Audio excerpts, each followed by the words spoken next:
What is resolution? What is a JPEG? What is TIFF? What is RGB? How do I crop a picture? What is a zoom tool? What is a clone stamp? What are levels? My name is Eric Basir, and I have produced this unique photo restoration and retouching foundations video course to answer all these questions and more.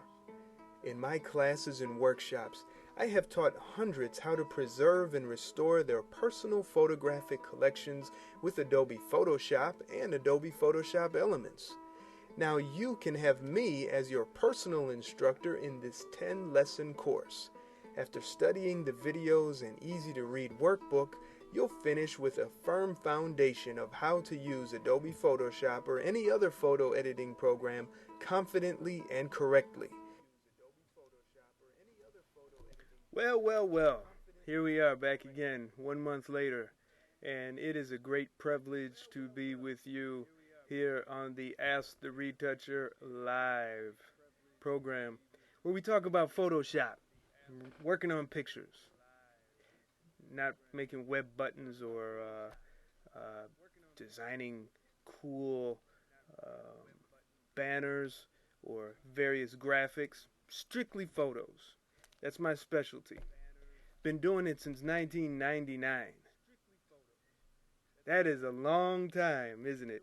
So I really want to share that experience with you and do that. And the best way to do that is answering your questions, dealing with your various photo problems.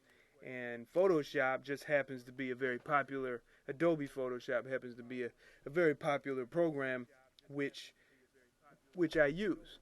But there are many other programs you can use. There's many other methods besides what I show you. I'm just one person who learned from others, and you might learn something from me. I might learn something from you. I want to say that this show is dedicated to a very special teacher, a teacher who I really appreciate, who I like his style. He doesn't teach Photoshop or any other visual art, but Mr. Bradley, thank you very much for being such a great teacher and a cosmopolitan artist in what you do. And I want to let everyone know that when you learn something, when you come under the guidance of another person who has something to offer you, it's important to be respectful and to ask questions and to be patient with the teacher and yourself.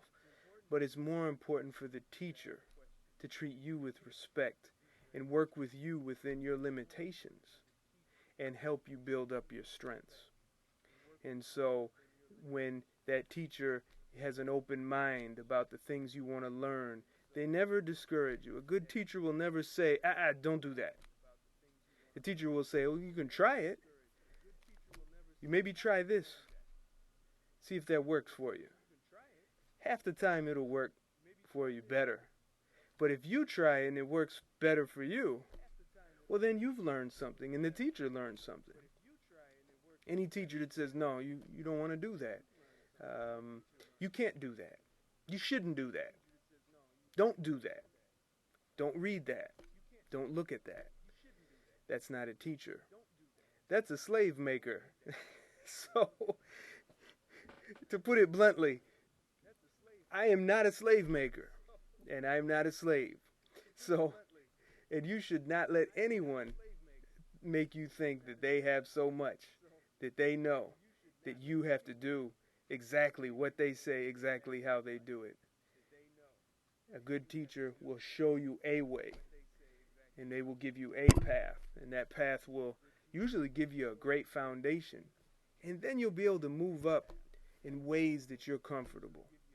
So when I'm showing you techniques, and if you're a student of my course, if you bought my course, you know that I give you what I consider the foundations. And then I say, okay, follow this to the best of your ability. Follow the workflow, and then build up off of it. And then you'll come up with something. Well, enough talk for tonight. I have quite a few images I want to get to.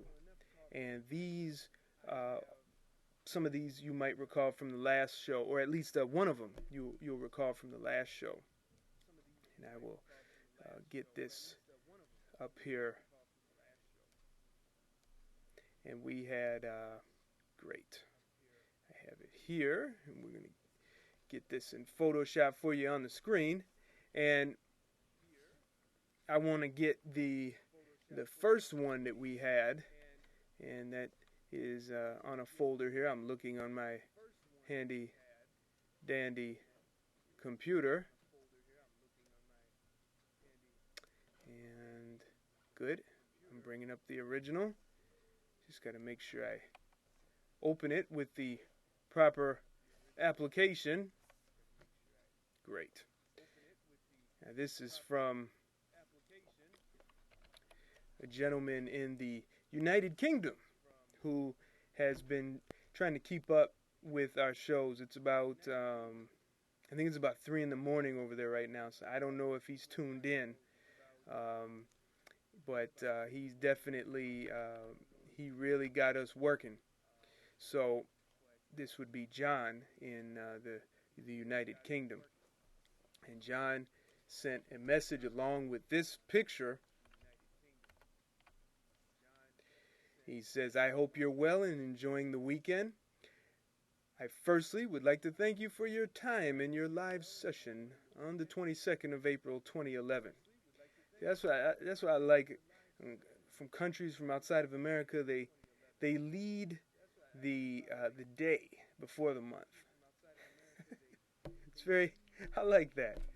But I don't know if I can write like that myself, but anyways, it confirmed to me that I'm using the right tools. Just need some refinement. The picture was quite badly damaged. I think part of the damage was caused by water condensation, and I agree. If we look here, I'll show you on screen. I believe that there was some type of condensation. Something happened between the glass and the print, and the print was not behind a mat, like a mat board. A mat board between the glass and between the picture is not there just to look fancy. It's there to keep the print off of the glass so that you don't have problems like this. The picture is over 60 years old. I don't know where the fingerprint came from. And he says he's not guilty. And I had commented that there's a fingerprint right here. I made some time and attempted to repair the image. Aside from dust and fading, the image is very low on detail, particularly around the face. I am happy with my attempt, but still needs considerable work. As promised, here's a copy of my restoration attempt. I have, and let me zoom out a little bit so you can see that. I don't like to give up. Now see, there's someone who I can admire. Even if you have a lousy teacher who kicks you out of class or makes you miserable, don't give up. Keep trying. Maybe you have to get another teacher. Go somewhere else. I'm not telling you to go somewhere else. Stay right here. I have attempted this image about 7 times in the last year and a half. I don't like to give up. I have used a variety of different tools, quick selection, paths. For this image, a simple method I used was an empty layer set to soft light blending, then using a black or white brush at low opacity varied to dodge and burn. Because the image is so mismatched, I end up making 10 to 15 individual selections using paths and then adjusting gray, black, gray, and white tone sliders. He's talking about in levels, I believe, until the various selection looked even. Where there was still an uneven edge, I used dodge and burn, as mentioned earlier. Let's not forget the healing brush. I found some images looking for a reasonable channel with less noise and reasonable contrast, then making a copy and pasting it as a layer. Then doing a level adjustment can save some time, and the result is quite effective. I hope to purchase your video booklet tutorials in the next few weeks. All right. Most of your techniques you have covered in your previous live sessions and the last one you did, I have seen and experimented with before. I just need to refine my tools and methods to achieve better results. And he says, yeah, he comments about the regularity of the program. So yeah, we're cutting it down to once a month because it's every week is just a little too much for me and my work schedule and family commitments. And he's mentioning that he watches them because he has difficulty sleeping. So I guess I feel bad I'm contributing to your unhealthy habits. But hopefully after you get through some of this, you'll be able to sleep. Now, some of the techniques you describe, the first thing that comes to mind is I want you to keep working on them, okay? I want you to keep refining them with the idea that efficiency is the priority, okay? So I'm going to just take a little quick look at yours, and for some reason I don't have the one I worked on. Maybe I didn't save it. So anyways, let's talk about what you did here. I will just pop this one on top. I am going to presume they're about the same size. Not quite. Okay, they're not quite. So I'm going to make a adjustment here. Don't do what I'm doing, please. I'm just doing this for expediency only, just for demonstration purposes. Never make a picture that's small, bigger. Always make your picture big, then make it small if you need it small. So before, after. Now he was talking about paths, and for those of you who may not be aware, this is the paths palette. So what he did was, following my advice, is he created paths around some of these areas that needed work. Okay, and he kind of surrounded them. Now I'm going to critique you a little bit here. First thing here. And when you make paths, they got to be good, clean paths. And we have some problems here, and this could be part of what's giving you a hard time. This is a path that is not closed. You have to close your paths, because if you don't, you'll get stray selections. And in this case, you're lucky. Let's see. So I made a selection and a quick mask here. But you still got to be careful, because you can really get into trouble, especially if you start subtracting paths. So I want you, in this case, you got away with it. You're safe. You're safe. But in this case, I would just Alt-Option-click the end of the path and then close it in there. And I just jump through here.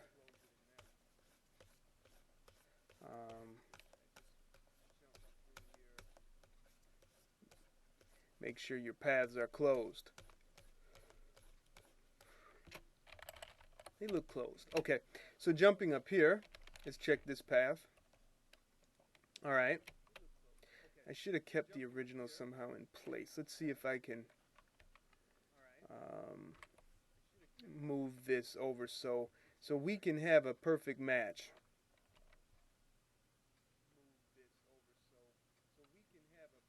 A near perfect match, right? Looks like you rotated a little bit too. That's good. That's great. So I don't have it quite matched perfectly here, but whatever. Okay, this right here, dangerous. Because look at your selection. That's what your selection's going to do. So I want you, when you go to work on this baby again, I want you to clean up this path, okay? What you do, you get your pen tool over here. You hold the control key down on the PC, Apple on a Mac. You drag right in here, and I want you to go like that, and then you just delete these points. All right? I think you meant to close it there. Then you Alt or Option click here and click there to close that path, to clean that up. You always want to start out with good, clean paths, okay? Yeah, so that's pretty good. Okay, so let me increase that opacity, get rid of that.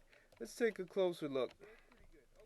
Now, I have some concerns where here, but I think, we have some inconsistencies that I want you to be aware of. And I'm going to, I know you don't like to build up the contrast. Oh, jeez.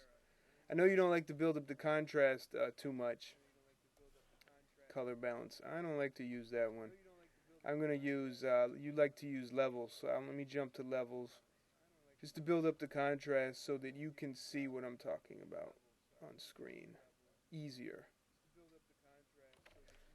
Okay, you see here, you see these pixels? This is from the grain. This is overworked in here. And you also have color cast going on. And I want you to be really careful when you do that, because what you do is you end up losing original detail. So I'll turn that off. Look at the face here. I don't think you needed to do all that. So let me turn that off. I don't think that was necessary. If you are going to smooth it out like that, you have to do the whole image that way, because it looks too inconsistent. Looks like an eye is up here, doesn't it? So be careful, because I don't know. You could also be introducing objects that shouldn't be in there. Here's that hard edge. There's a hard edge right in here. Be careful with that. Let me pull back so you can see it better.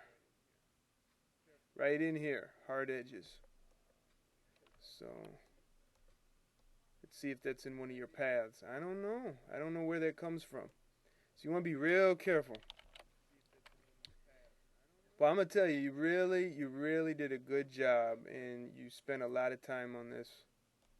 And I am no one going to poop on anyone's party. I just want you to keep working it. So my big concern is the face. Okay, I think the structure of his face has changed. I think you've altered it. The hair in here, I'm concerned about that too. So what I would like to see is I would like to see you, like I showed you earlier with the in the other the April 22nd video. I want you to go in those paths to fix the tone, then just go through to build up the edge. So let's see, did we? Yeah.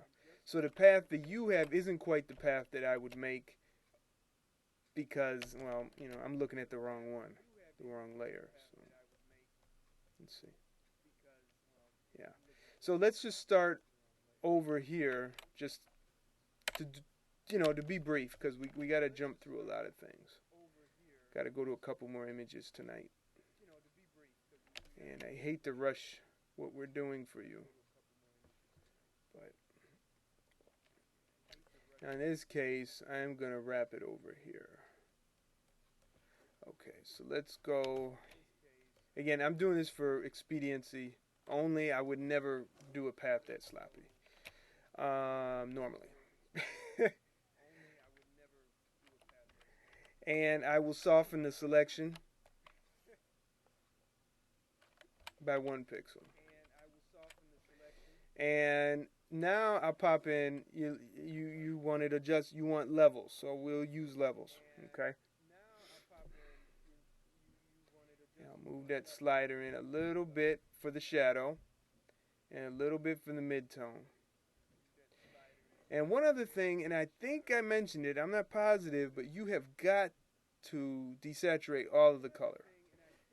So you can do a black and white adjustment layer, like here, or you can do a hue and saturation adjustment layer. Let me turn this off. Hue and saturation. Check, move the saturation slide all the way over. Okay, so you can do one or the other. Okay, whatever you're comfortable with. The effects will be a little different depending.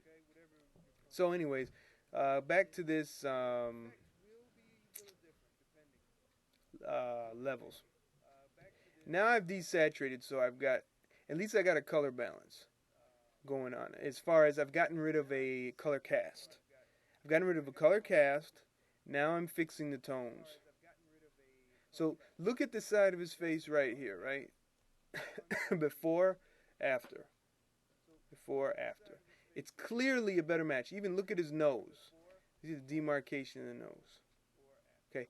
I say you got it right there. Now from here, you get your healing brush, because you said you like to use the healing brush. I like it too. So just go in there, right over the hard edge, and you're blending in the hard edge. You know, sometimes when you're doing it as a hobby and experimenting and learning, you can get carried away. But it's important to do that because you've got to learn. There's no other way to do it. I think that's from his nose was from up here. Okay, so, but I want you to always try to think, okay, how far can I get this without changing it? Now this is, you know, I have to tell you that this is my style of working.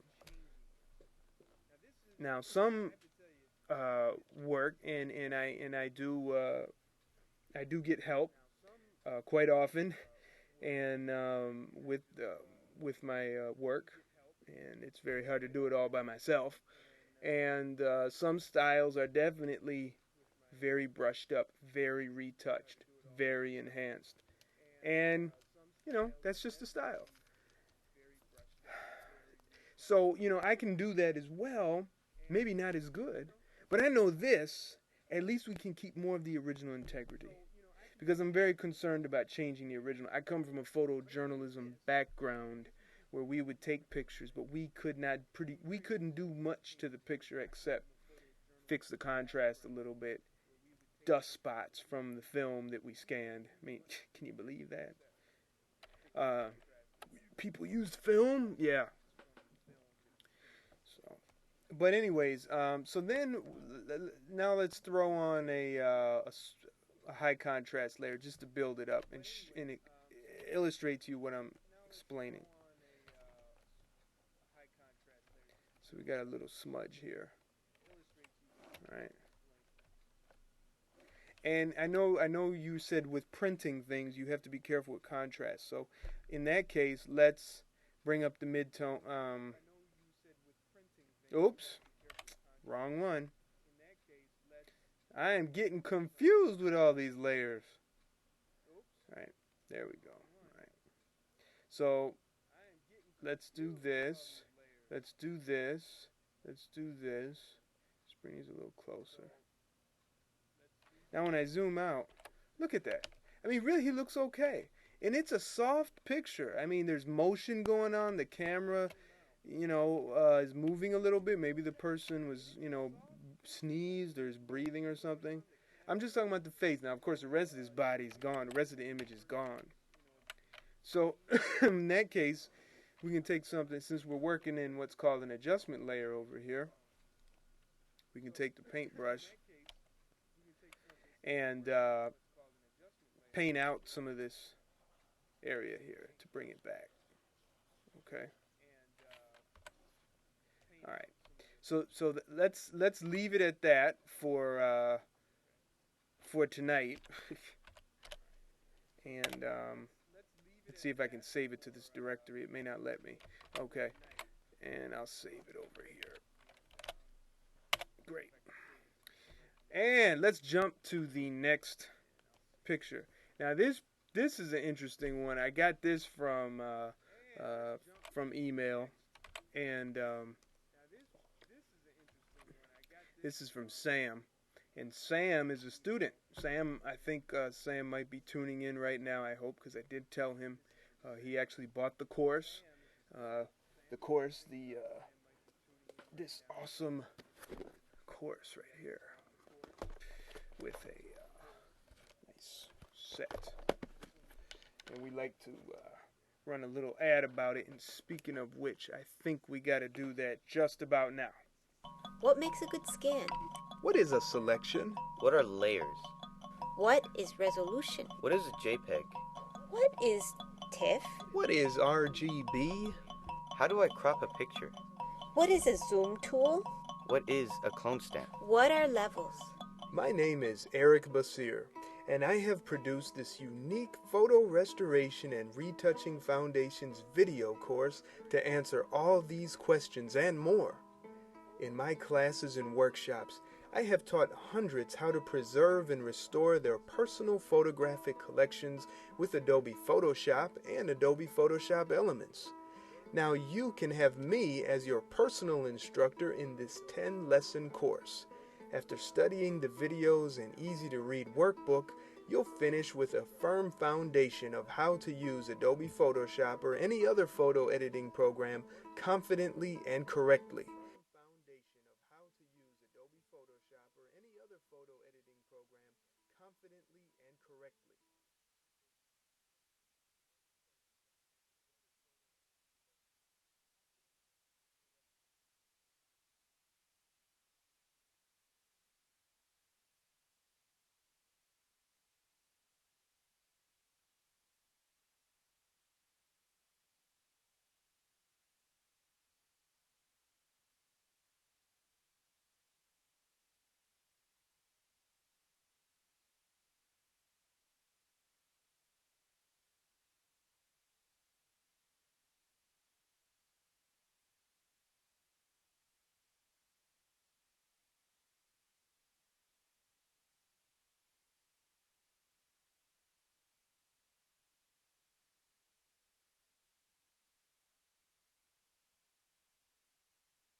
Look at that. Thank you, everyone. I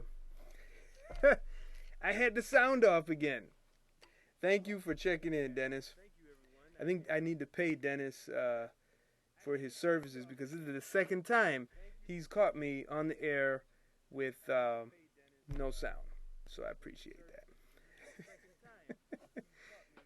Let's see, last time it was this thing that kept falling on my head. So if it's not one thing, it's another. All right, so let's do this real quick. Let's answer the first part of the question. We go to the do-it-yourself store, and we go to videos. And the one I would recommend for you is called Cracked Up Emotion Fix. And there's a little sample of it right here. It's an intermediate level. And some more advanced ones of that would be Rebuild Missing Edges and some of the others. But I would definitely recommend number 7. But let's do a quick application, quick fix. that you might be satisfied with. So let's get this out of the way and deal with, the sound, my dear listeners, is usually my problem. Sometimes it has been live stream, but in this case, when we're live, it's my problem. So I thank you so much for checking in. So let's do this. Let's go to what's called. Let's duplicate the background layer first of all, just to be safe. Let's go to Filter, Noise, Dust and Scratches. It's a real quick fix. And because the image is so big, we might have to pump it up a little bit. So we're going to go to 4 for the radius. And threshold, let me kick to 1. Go to 4. 5. 6. Now we'll uncheck preview and recheck. And if you may notice, you should be able to see a little bit of a difference. The only problem, though, is we lose critical detail. So let's pump it down a little bit.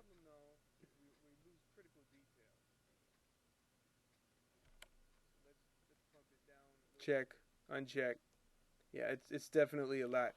But what I do, like I said, I go to 6. And maybe I bring the threshold up too, because I might be able to get some of the grain back. Sometimes you can get some modeling with that, model looks. But generally, with that threshold, it gives us a little more control of bringing back some of the original appearance. So let's click OK. Now, this is an advanced technique that I'm about to show you. It does not apply in Photoshop Elements, but in Photoshop it will work. Photoshop Elements, we'd have to go about doing it a little different. Up in the History palette here, we click the previous state. It says Duplicate Layer. Now the Dust and Scratches state is grayed out. I want to click the box next to that state. Then I go to a brush called the History brush, right over here. Not the Art History brush, History brush. Very different. Now, sometimes I adjust the blending mode up here. For tonight, let's see what happens if I just keep it at the normal mode. I get a brush that's a little bigger than the scratch. And I go like that. Gotta zoom in a little closer for you people with the little screens who see the little player here. This is a grueling process, y'all. But hey, if you got some time on your hands, it's fun. If you don't have any time on your hands, you gotta do it a little faster. I'm not gonna overwhelm you with any super fast techniques tonight. And there's plenty of guys that do tips and tricks and real fast, quick stuff, much more qualified than me. So I'll let them do that. So I zoomed out just to show you. So we'll go before, after. Zoom in one more, a little closer. Before, after. So I suggest you apply that technique, because that gets rid of a lot of the scratches. Now, a quick way to do it, of course, would just be make a big fat brush, and that would apply. You could do it with a background. I wouldn't do it in the face. I wouldn't do it in the suit, the fingers. But when you got a bland background like this, I say do it. All right. So that's my suggestion. Now, for you, it looks like you did. I'm not sure if this was the one you meant to send me. Let me. Yeah, this was the one. No, it wasn't. So I'm going to open the one that you sent me. Give me a second here. All right. Here's your layers. I gotta say, you did a good job. Unfortunately, though, the image size is a little funky because I can't see the detail at 100 pixels per inch. But I really like what you did here. And then let's break down what you did. Okay, let's turn off all the layers except the first one. All right, here's the first layer. Because it's such low resolution, we can't see the detail for everyone. And you know, I got to emphasize that you really want to keep it in high resolution. And I know you were struggling to send it to me. And you can't email a file that size. So next time, what I'd like you to do is just take your crop tool and just crop a portion like that. Send me the cropped version with all the layers. And if you do that, then I'll be able to look at the detail. So for now, I'm kind of looking with foggy glasses, or you know, muddy glasses. So, but I think I follow you. All right, so let's look at. So then you did this. You did a background copy, which I think effectively there hasn't been anything done to that layer that I can tell, and that's perfectly all right. You're in a good habit. Then you did your contrast, your levels. Good. Red, green, blue. Excellent. Yeah, you following what I showed pretty good. I'm impressed. Like I said, you're going to teach me something. And so we got hue and saturation. And you did that. Now for hue and saturation, I say yank it all out. Yank it all out. If you want, I'm not sure if you meant to do that. If you did mean to have a little bit of tone in there, I say put another hue and saturation layer on top of that, make it a colorized layer like I show you in the course. Okay? And time is running out, so I've got to zoom through this. And here's your attempt right here. And it looks, I don't know if you clone stamped, but you did it in a blank layer, which I think is superb. And that looks great. So, you know, congratulations. Good job. Maybe next month, if you want, send me a cropped version.